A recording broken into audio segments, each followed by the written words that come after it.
She said no. That is it. That is where this story may have started. Not with a masked man on a porch. Not with a doorbell camera.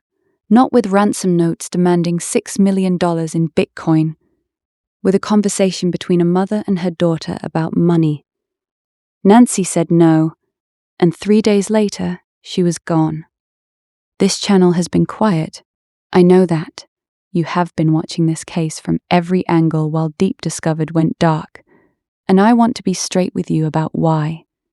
I was not going to come back with another timeline, another recap of facts you already know, another update that moved nothing forward. I was waiting for the piece that answered the one question this case has been circling for 3 months. Not how, why.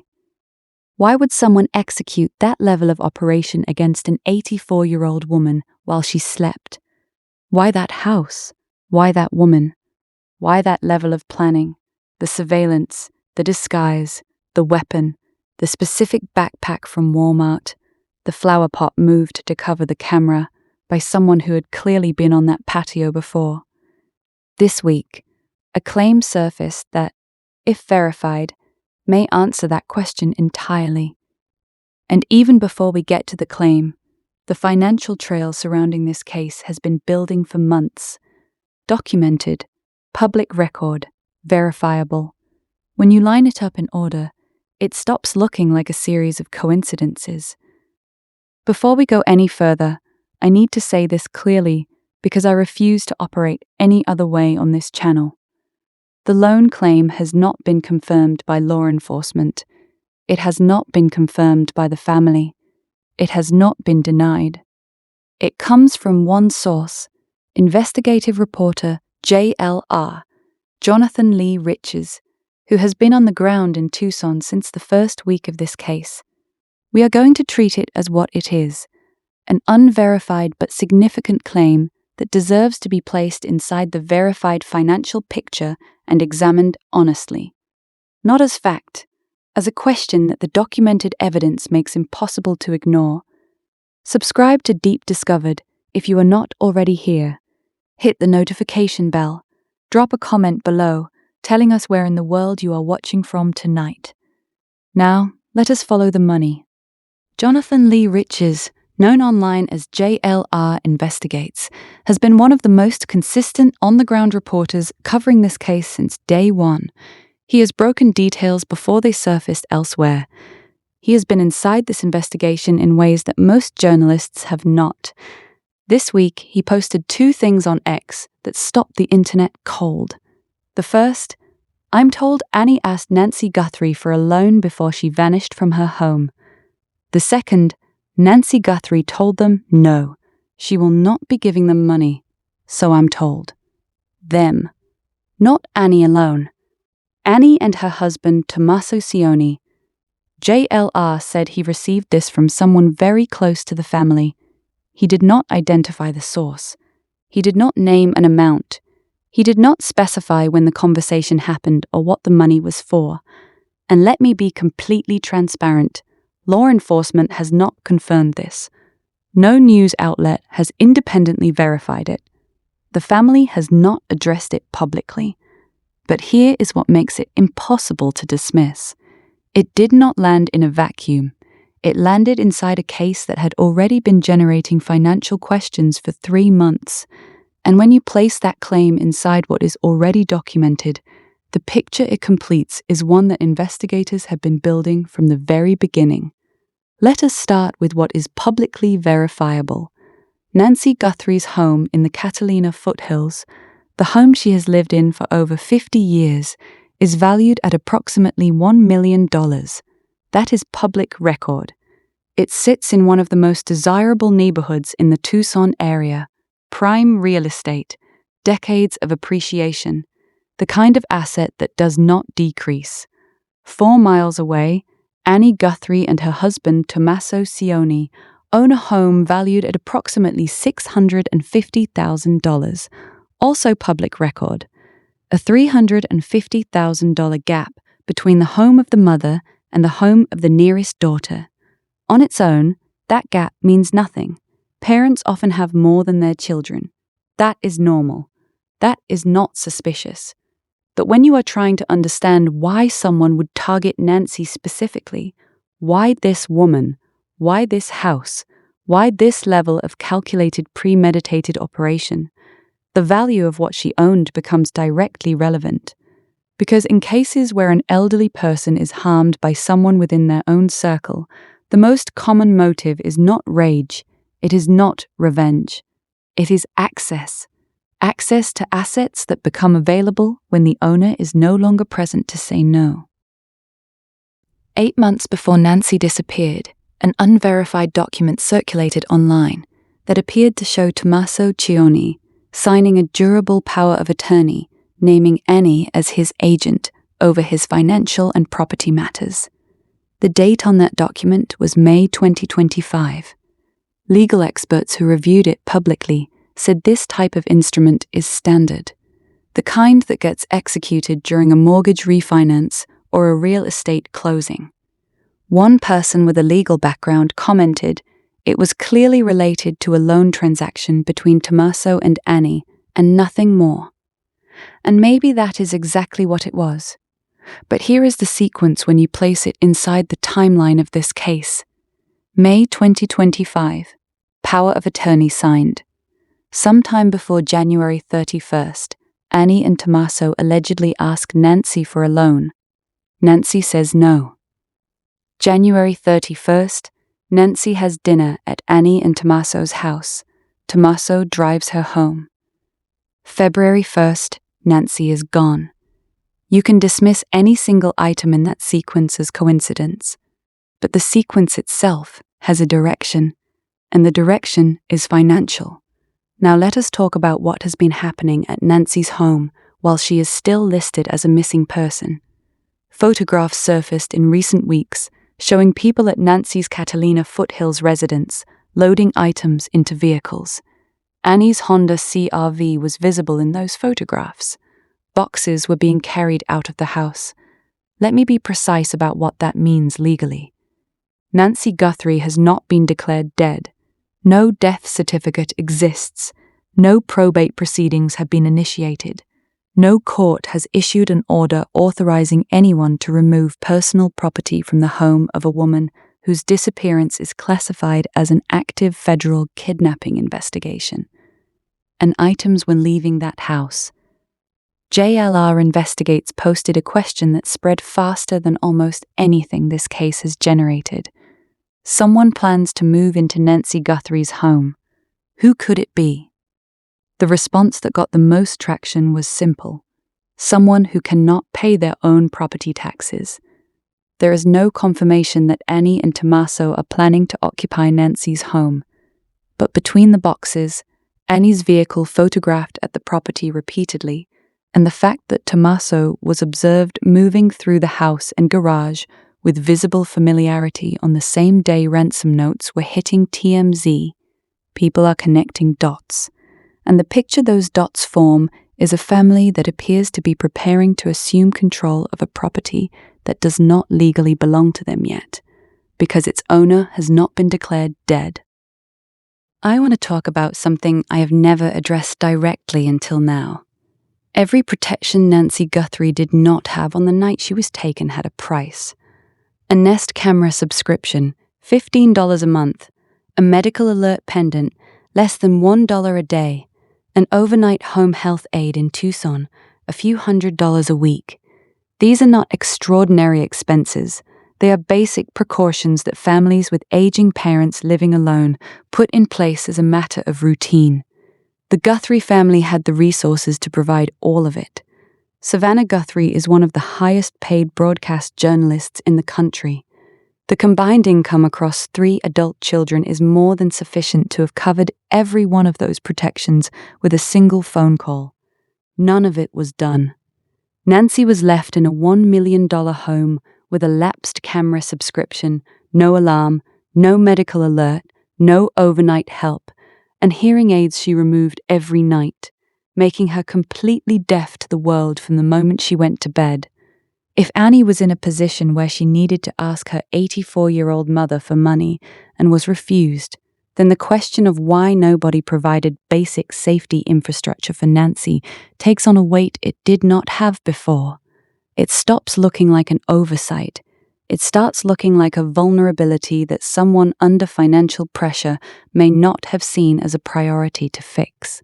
Or, and this is the harder version of the question, it becomes something that was allowed to persist because a vulnerable, unmonitored, unprotected mother in a $1 million home is easier to reach than one with cameras, alarms, and a caretaker sleeping in the next room. I am not stating that as fact. I am laying out the logic that the documented evidence invites, and it is the same logic that law enforcement applies when they see this combination of factors in any case involving an elderly victim. Let us walk through January 31st one more time, not through the lens of timelines and cameras, but through the lens of money and access. At 5:32 p.m., Nancy requests an Uber from her residence. The driver picks her up and takes her to Annie and Tommaso's home for dinner. That ride is fully documented. Timestamps, in-car footage, a driver who cooperated with the FBI. Everything about the trip to Annie's house is on the record. The trip home is not. Nancy did not take an Uber back. Tommaso was behind the wheel. He decided when they departed. He chose the route. He determined the moment Nancy reached her front door. And his account of what happened, walking her inside, watching the garage door seal behind her, stands entirely alone. No camera recorded the arrival. No neighbor witnessed it. No app generated a timestamp. No independent verification of any kind. The only account of Nancy's final documented moments at home comes from the man who drove her there, the husband of the daughter who had reportedly just been told no. And then, from 9:50 p.m. on January 31st to noon the following day, 14 hours and 13 minutes, nobody from that household called Nancy, texted Nancy, or drove 4 miles to check on her. 14 hours. Nancy was 84 years old. She had a pacemaker. She needed medication at 10 p.m. that the sheriff said could prove fatal to Skip. She was about to remove her hearing aids and become completely deaf. She was alone in a house with no working camera, no alarm, no caretaker. The people who drove her home knew all of that, and from the moment that garage door closed, nothing. No goodnight call, no morning check-in, no 3-second text. In families where a parent is aging alone, those rituals are automatic. They exist because people care. That ritual was absent on the night of January 31st, and its absence created a 14-hour window, clean, uninterrupted, undisturbed, in which the only mechanism for discovering something had gone wrong was a church friend who noticed an empty chair on a Sunday morning live stream. The financial lens does not change the facts of that timeline. It changes what the timeline might mean. Because a 14-hour silence from a daughter who just had dinner with her mother looks different when that daughter was recently denied a loan. It stops looking like forgetfulness. It starts looking like distance. Now we get to the detail that a retired detective said will not surface until a trial date approaches, the 911 call. On February 1st at noon, Annie Guthrie called 911 to report her mother missing. That recording has never been released, not the audio, not a transcript, not a summary of a single word spoken. In Arizona, 911 recordings are public records. Reporters can formally request them. In virtually every high-profile missing persons case, those recordings surface within days, sometimes hours. 3 months into this investigation, nobody has heard what Annie said when she called to report her mother was gone. Retired Detective Bob Gilliam, appearing on Chris McDaniel's Interview Room, addressed this directly. He said there is probably investigative information on that recording that detectives do not want the public to hear. He said, "Do not hold your breath waiting for it." And then he said something that I want you to sit with. He suggested the recording might not surface until a trial date approaches. A trial. That is not a missing persons word. That is not a kidnapping update word. That is a prosecution word. The family arrived at Nancy's home at 11:56 a.m. The 911 call was placed at 12:03 p.m. 7 minutes between walking up to the home of a missing 84-year-old woman you knew had been alone all night and picking up the phone. If the blood on the front porch was visible from the moment they arrived, and blood on stone steps is not easy to miss in daylight, then several minutes passed between seeing evidence of a violent crime and reporting it. What happened during those minutes? Were they searching the house? Calling each other? Deciding what to say? Touching something they should not have touched? The 911 recording likely captures what happened immediately before and during that call. Background voices, emotional state, details volunteered before the dispatcher asked, details a person arriving at a scene for the first time would not yet know. All of it locked away. Preserved, a retired detective says, for trial. Now let us connect the financial evidence to what the forensic evidence has been revealing, because these two threads point in the same direction. The CODIS search came back negative. CODIS is the FBI's national DNA database containing the genetic profiles of people who have been through the criminal justice system, prior arrests, convictions, registered offenders. The DNA recovered from inside Nancy's home did not match a single profile in that database. What that tells us is not nothing. It tells us who this person is not. They are not a career criminal. They are not a registered offender. They do not have a documented history of violence or unlawful behavior. They have a clean record. They live an ordinary life. They are someone whose name would not register any alarm in any law enforcement database in this country. Someone who attends family dinners. Someone who drives elderly women home. Someone who could walk through a house with the familiarity of someone who had been there before. Because they had been there before. The ransom demand of $6 million was not a random number. It was calculated by someone who understood the financial profile of the Guthrie family, someone who knew what the family could access, someone who understood what Nancy's home was worth, what Savannah earned, and what the family would be willing to pay to get her back. That is not the knowledge of a stranger. Let me stack everything we have from beginning to end, because when you see it assembled as a single sequence, the picture is difficult to look away from. May 2025. An unverified document shows Tommaso signing a durable power of attorney naming Annie as his agent over financial and property matters. Legal experts call it routine for real estate transactions. The timing places it 8 months before the abduction. Sometime before January 31st, Annie and Tommaso allegedly asked Nancy for a loan. The amount is unknown. The reason is unknown. Nancy says no. This claim is unverified. It has not been confirmed or denied.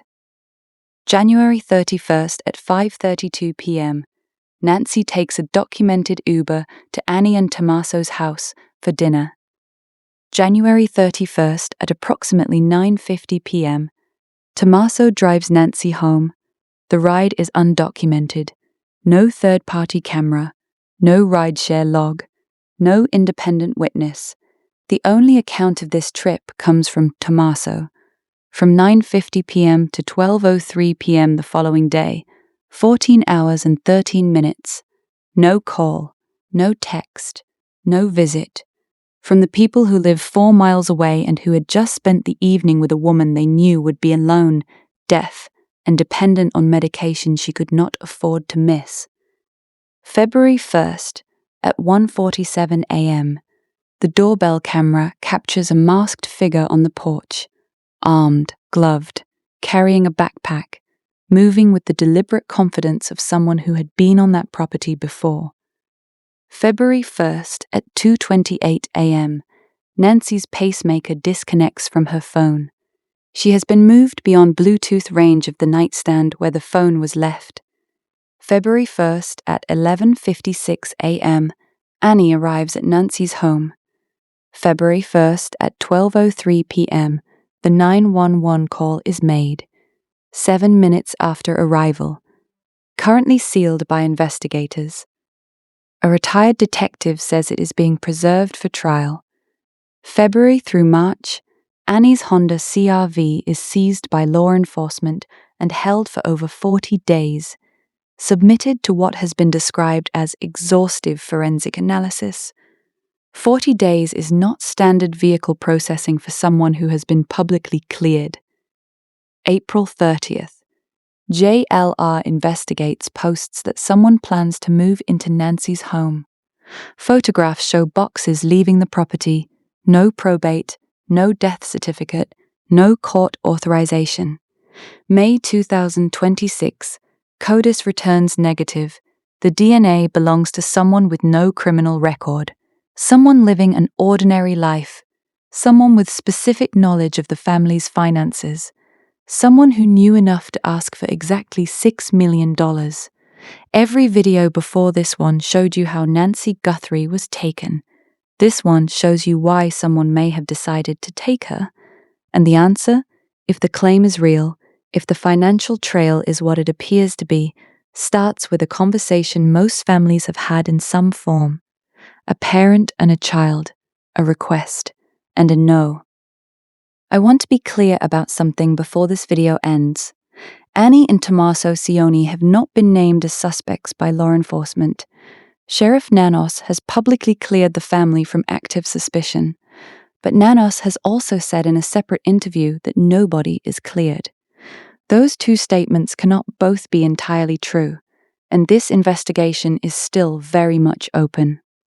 If you know anything at all, that connects to this financial picture, to that undocumented final ride home, to the 14-hour window of silence, to the boxes leaving that house, the FBI needs to hear from you. Not the sheriff, the FBI. Tips.fbi.gov, 1-800-CALL-FBI. The combined reward is over $1.2 million. No arrest required, no conviction required. A tip that leads to Nancy is enough. Leave a comment. Tell me what part of this financial timeline stopped you cold.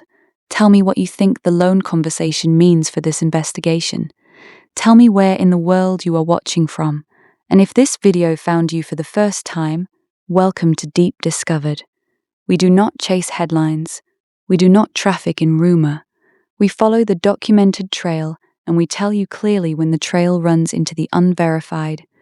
This case has not been solved. Nancy Guthrie has not been found. We are not going anywhere. I will see you in the next update. Like, subscribe, comment, and share to whoever you think needs to hear this.